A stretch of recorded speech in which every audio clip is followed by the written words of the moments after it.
तुलसी हरि के भजन बिना चारों वर्ण चमार।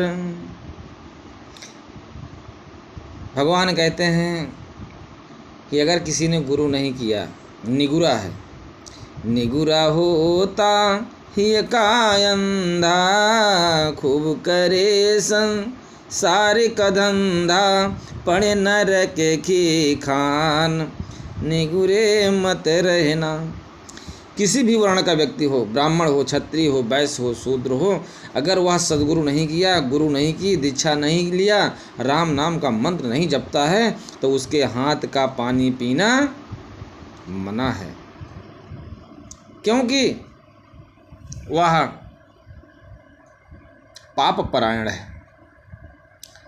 वर्ण व्यवस्था तो हमारे सनातन धर्म में ही नहीं है, बल्कि ये प्रकृति में भी व्याप्त है।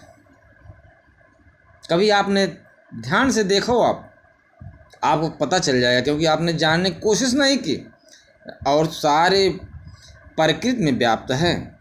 जैसे हमारे यहाँ पक्षियों में तोता, मैना, हंस, सारस और कबूतर आदि पक्षी उच्च कोटि में आते हैं।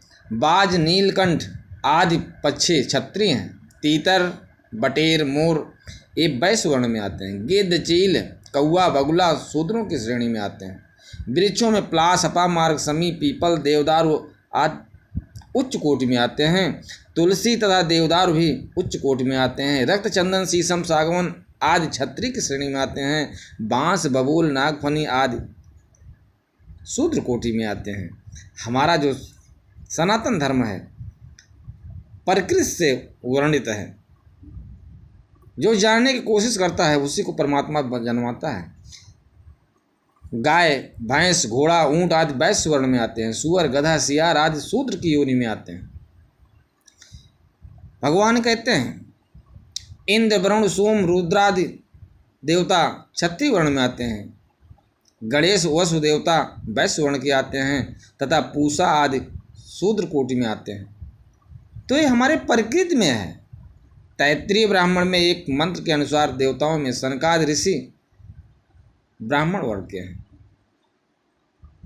कभी भी जाति का अहम छोड़ करके सब में परमपिता परमेश्वर की भक्ति और सब में परमात्मा है, सब परमात्मा स्वरूप हैं, ऐसी भावना करके भजन करिए, कीर्तन करिए, संध्या करिए, उपासना करिए, भगवान का नाम जप करिए और सनातन संस्कृति को आगे बढ़ाइए। देखिए आपका भी मंगल होगा, संसार का मंगल होगा, आपका जीवन धन्य धन्य हो जाएगा।